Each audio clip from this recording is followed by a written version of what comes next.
दिल्ली का एक नागरिक बड़ा सूम था।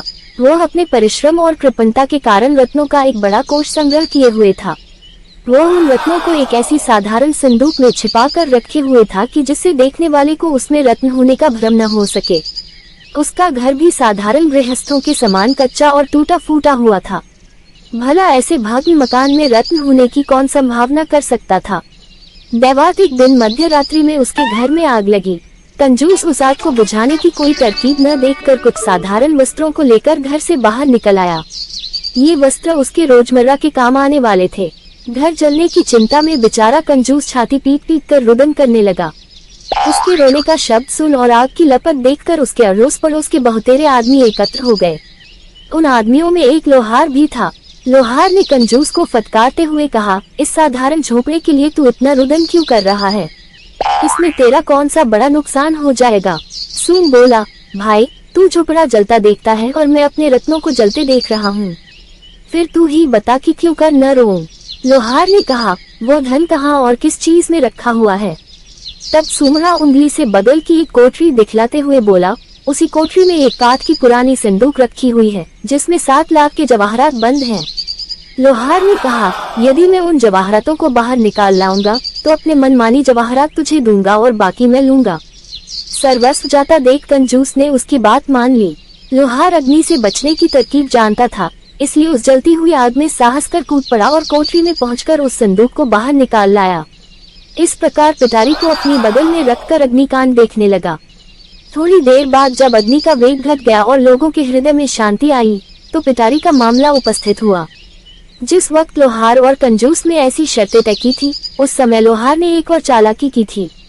उस जगह के 2 मनुष्यों को अपना गवाह बना लिया था। गवाहों के सामने ही वो पिटारी खोली गई। पिटारी खुलते ही जवाहरातों की चमक बाहर तक फैल गई। जैसे धन देखकर गवारों की दशा होती है, वही दशा लोहार की भी हुई। उस अमूल्य रत्नों की ढेरी को देखकर उसका मन फिर गया। उसने पिटारी का सारा धन तो आपने लिया और उस खाली पिटारी को बेचारे कंजूस के हवाले किया।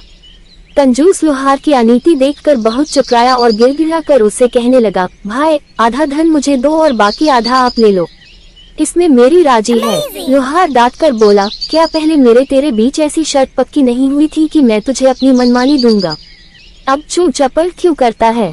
दोनों में वाद विवाद होते होते संपूर्ण रात्रि व्यतीत हो गई और सूर्योदय का समय आया। सूमड़े ने आधे रत्नों को पाने के लिए बहुतेरा प्रयास किया, परंतु लोहार उसकी एक भी सुनने को तैयार नहीं था। सूमड़े ने लाचार होकर बादशाह अकबर के पास अर्जी गुजारी। मामला पेचीदा देखकर बादशाह ने बीरबल को बुलाया और उनका सारा हाल सुनाकर उसे न्याय करने की आज्ञा दी। बादशाह की आज्ञा शिरोधार्य कर बीरबल ने उन दोनों से अलग अलग बयान लिया और उन बयानों को पृथक पृथक 2 कागजों पर लिखकर उस पर उनके हस्ताक्षर कराए। फिर उन दोनों से बारी बारी साक्षी लेकर प्रमाणित कराया कि उनका कहना बिल्कुल सत्य है और उन्हें मान्य है।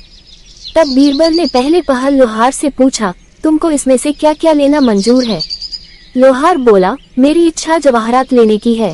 बीरबल ने तुरंत निर्णय कर दिया, तू जवाहरात इस कंजूस को दे दे और स्वयं खाली पिटारी ले ले। ये निर्णय सुनकर लोहार ने शर्तनामे की तरफ इशारा किया।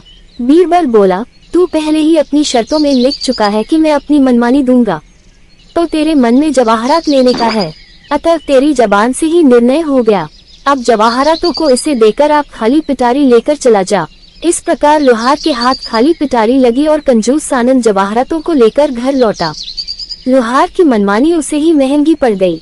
ये कहानी आपको कैसी लगी हमें कमेंट करके अवश्य बताएं। अगर आप चैनल पर नए आए हैं तो चैनल को सब्सक्राइब करें, वीडियो को लाइक करें।